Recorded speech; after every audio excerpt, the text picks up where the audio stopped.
श्री शिवाय नमस्तुभ्यम दोस्तों।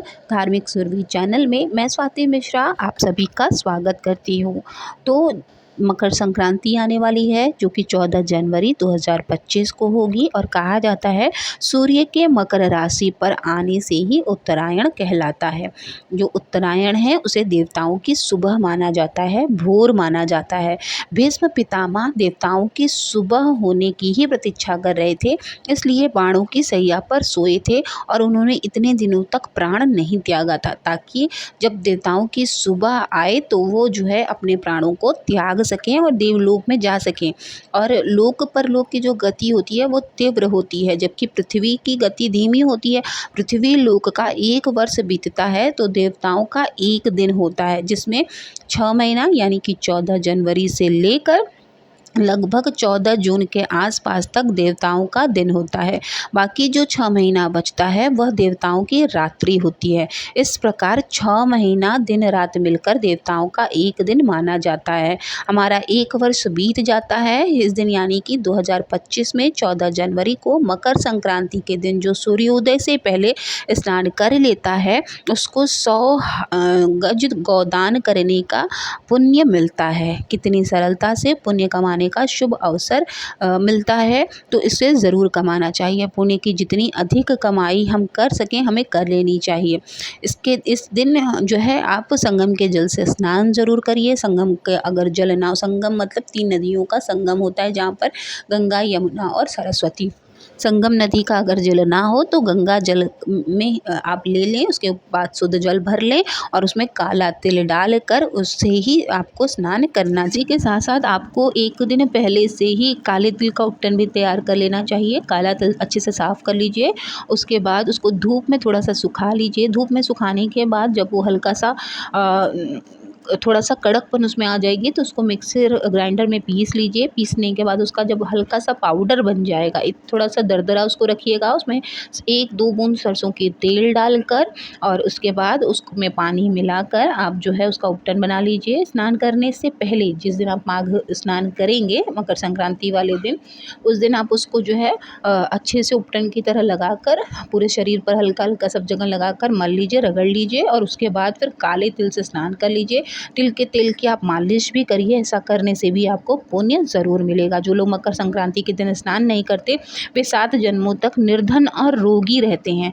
संभव हो तो संगम के जल से, नहीं अगर संभव है तो जो भी तीर्थ नदी आपके आसपास में है उस जल से आप ज़रूर स्नान करें, उसका आपको विशेष लाभ मिलता है। इसके अलावा 3 चीज़ें आप और कर लीजिएगा, जैसे कि स्नान के बाद आप सबसे पहले कुछ अनाज और दक्षिणा का स्पर्श ज़रूर कर लें, वह दान के लिए निकाल दें। इसके बाद आप तिल का लड्डू या कोई तिल की मिठाई मिल जाए तो सबसे पहले उसी को दान में देना चाहिए। तिल का दान ज़रूर करना चाहिए। केवल तिल भी रख सकते हैं यदि आपको लड्डू ना मिले तो, और केवल तिल यदि आपके पास हो तो आप उसे दान की सामग्री में तिल मिलाकर रख लेना। यहाँ तक कि तिल के साथ साथ अगर आपको काला उड़द मिल जाए तो भी आपको ज़रूर दान देना चाहिए, दक्षिणा रखनी चाहिए। बाकी आप सब्जी, चावल, हल्दी, नमक हर एक चीज़ का दान ज़रूर करें, इससे आपको विशेष लाभ मिलेंगे। कहा जाता है कि उस दिन सदाचार रहने का भी प्रण लेना चाहिए, संकल्प लेना चाहिए। इस दिन जो भी आप दान करते हैं तीनों लोकों में जाता है, इसलिए जब आप सूर्य भगवान को अर्घ देते हैं तो साथ ही साथ पितरों को भी अपने अर्घ ज़रूर दें काला तिल मिलाकर, क्योंकि अगर आपके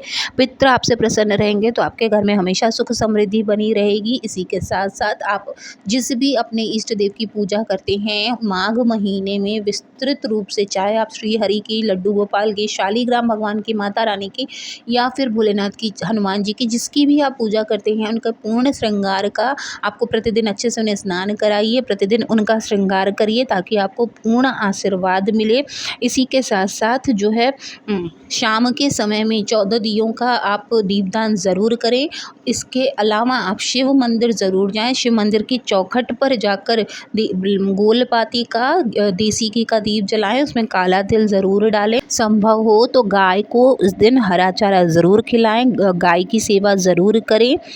अगर आप कुंभ जा रहे हैं स्नान करने तो वहाँ पर भी आप किसी पंडित को ज़रूर दान करें। किसी भी चीज़ को आप घर से लेकर जाएं, दान करें। और साथ ही किसी एक चीज़ का, अगर आप अपने इष्ट देव की पूजा करने का संकल्प करते हैं विधि विधान से, तो किसी एक चीज़ का आप त्याग भी कर सकते हैं।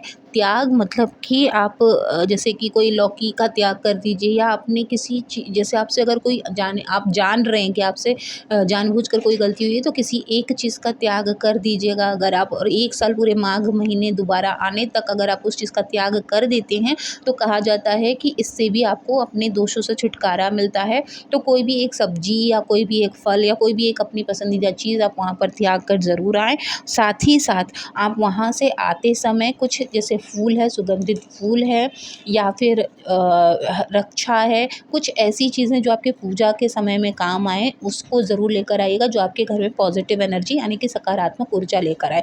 खासकर जो फूल आप वहाँ पर चढ़ाएँगे, उस फूल को आप अपने घर में ज़रूर लाएँ। गंगा जल ज़रूर लेकर आएँ, संगम का जो जल होता है वो भी लेकर आएँ, और पूजा का फूल और मिठाई, ये 3 चीज़ ज़रूर लेकर आएँ। पूरे घर में बाँटकर अच्छे से खाएँ, ताकि आपके घर में पूरी सकारात्मकता बनी रहे।